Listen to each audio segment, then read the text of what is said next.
which creates a massive financial incentive for people from other countries to come to your country, and you don't prosecute them for crime, they're going to be beholden to you, and they will vote for you. Imagine living in a country where posting a meme could get you arrested while violent criminals walk free, where 12,000 people a year are jailed, not for crimes, but for words. And now, imagine your leaders defending not you, but the very people destroying your streets, your safety, your freedom. This isn't North Korea. It's the United Kingdom. Is that you prey upon people's empathy. So like, well, you feel sorry for something, for some group, and then like, well, and that empathy is to such a degree that it is suicidal to your country or culture. And that's suicidal empathy. And tonight, Elon Musk and Joe Rogan just pulled back the curtain on why Keir Starmer's government allows illegal immigrants to flood the country and why criticizing it might get you silenced next. Stay with me, because what they reveal could explain the biggest political cover-up in Britain's modern history. But before we dive in, hit that subscribe button and turn on notifications, because this kind of discussion is exactly what the mainstream media doesn't want you to hear. You see the consequences, particularly in places that don't have free speech, Yes. right? Like England, we've where they lock it. people up for memes and stuff. Literally. Yeah. 12,000 people this year. 12,000? 12,000. 12,000 arrests for social media posts. I mean, yeah, some of Crazy. these things you read about it, and it's like literally, it's someone had a meme on their phone that they didn't even send to anyone, Right. and they're like in prison for that. Yeah. I mean, there was a case in Germany where a woman got a longer sentence than the guy that raped her because of something she said on a group chat. Wow. Was it an immigrant who raped her? Yes. Yeah. It was his culture. Yeah. He didn't know. He didn't know better. Yes, I think she said something, not like was critical of his culture, and she got a longer sentence than the guy who raped her in Germany. The UK, Europe, and Germany, England thing seems so insane. It's totally insane. I actually didn't realize it was like such a huge number of people that got 12,000. Yeah, far above Russia, far above China, right, far above anywhere on Earth. UK is number one. Well, things I actually, I talked to friends of mine in England, and I was like, hey, aren't you worried about this? Like, shouldn't you be protesting more? And I mean, the problem is that like the legacy mainstream media doesn't cover the stuff. They're like, oh, everything's fine. You Right. know? Most people aren't even aware of it until they come knocking on your door. Yeah, until so. I mean, these like lovely sort of small towns in England, Scotland, Ireland. They've been like sort of living their lives quietly. They're like hobbits, frankly. So it's in fact, J.R.R. Tolkien based the hobbits on people he knew in small town England, because they were just like lovely people who like to smoke their pipe and have nice meals, and everything's pleasant. The hobbits in the Shire. The Shire, he was talking about, places like Hertfordshire, like the Shire is around in the Greater London area, Oxfordshire type of thing,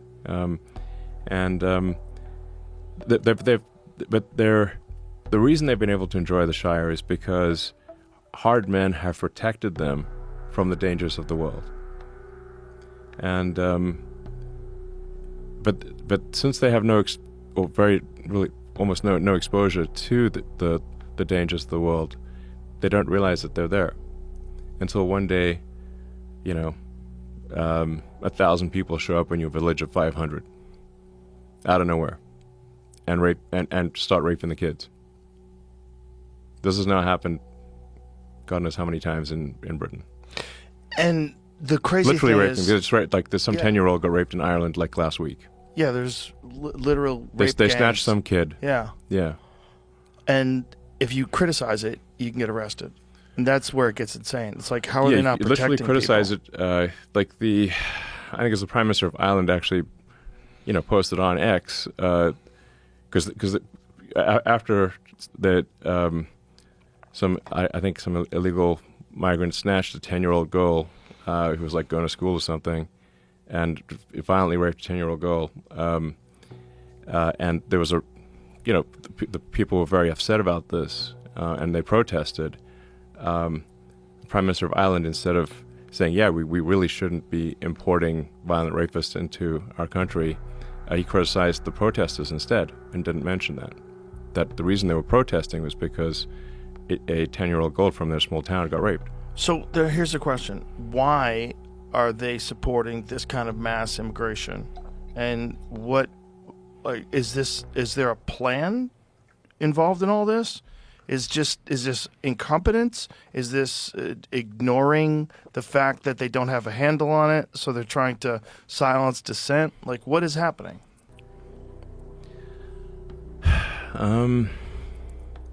Because if you wanted to destroy civilization, if you wanted to destroy Western civilization, which George Soros seems to want to do, and there's just so there's a guy I think who I don't know if he's been on your show. Godsod? Yeah. Has he been on the show? Good friend of mine. Yeah, he's great. He's been on multiple times. Oh, great. That's all. He's awesome. Yeah. So, the way he's got a good way to describe it, which is suicidal empathy. Yes. So, is that you prey upon people's empathy. You say like, well, you feel sorry for something for some group, and then like, well, and that empathy is to such a degree that it is suicidal to your country or culture, and that's suicidal empathy, because I think we should have empathy, but that empathy should extend to the victims, not just the criminals. We should have empathy for the people that they prey upon.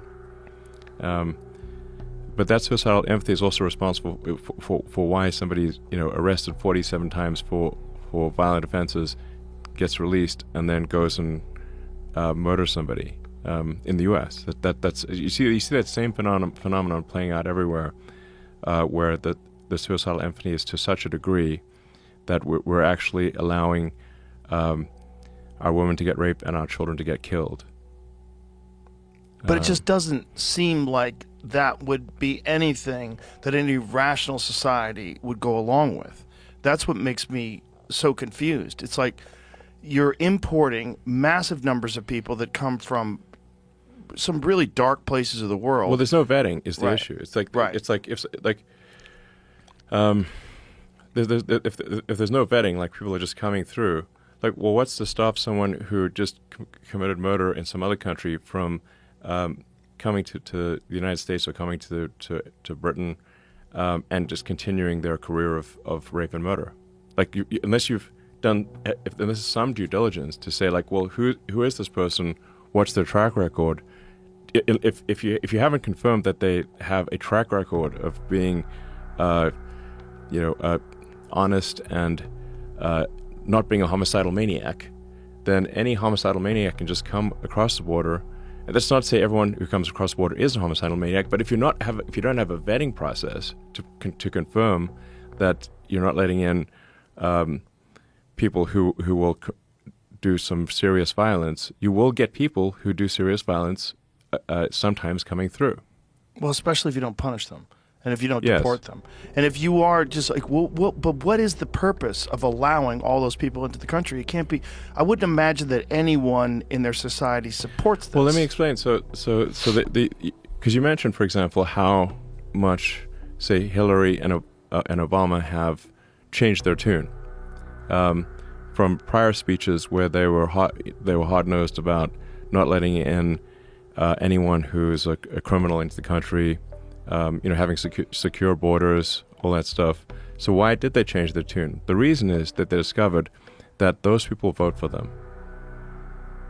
That's why they want the open borders.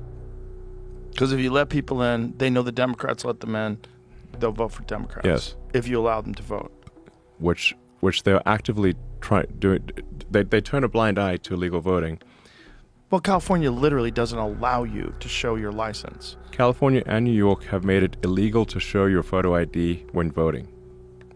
Thus, effectively, they've made it impossible to prove fraud. Impossible. They've essentially legalized fraudulent voting in California and New York and many other parts of the country. There's no rational explanation that I've ever seen anyone give as to why that would be the policy. Unless you were trying to just allow people to vote illegally, because there's no other reason. If you need a driver's license or you need an ID for everything else, yes, including just recently to prove that you were vaccinated. The same people who are demanding that you have a vaccine passport and are the same ones saying you need no ID to vote. Same people. Right, but like... So it's obviously hypocritical and inconsistent. So you really think it's just to get more voters? If you want to understand behavior, you have to look at the incentives. Once the Democratic Party in the U.S. and the left in Europe realized that if you have open borders and you provide a ton of government handouts, which creates a massive financial incentive for people from other countries to come to your country, and you don't prosecute them for crime, they're going to be beholden to you, and they will vote for you.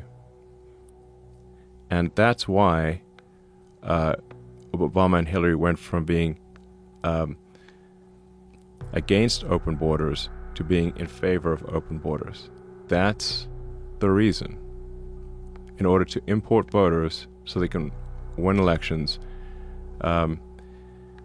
And the problem is that has a negative runaway effect. So if they get away with that, it is a winning strategy. If they are allowed to get away with it, they will import enough voters to get supermajority voting, and then there is no turning back. We talked about this before the election, and then yes, you literally pointed towards the camera. You faced the camera and said that if you do not vote now, you might not ever be able to do it again because right, it'll be futile. It'll be overrun. Yes. They'll keep the borders open for another 4 years, and then their objective will be achieved. Correct. If Trump had lost, there would never have been another real election again, because Trump is actually enforcing the border. Now you can point to situations where there's been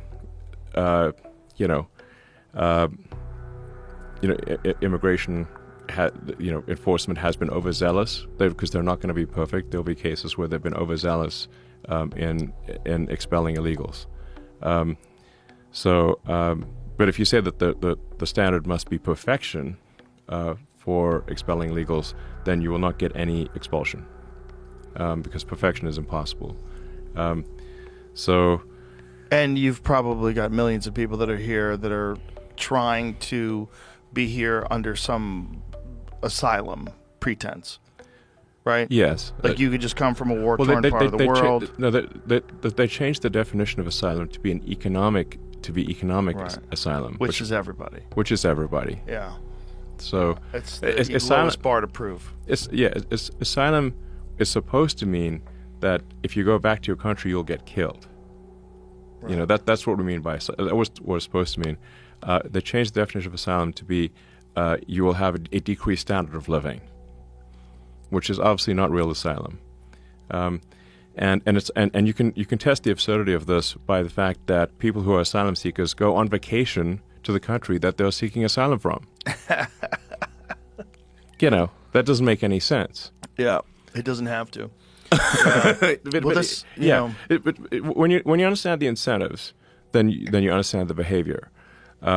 So once the left realized that illegals will vote for them if they have open borders and combine that with government handouts, to create a massive incentive, they're basically using U.S. and European taxpayer dollars to provide a financial incentive to bring in as many illegals as possible to vote them into permanent power and create a one-party state.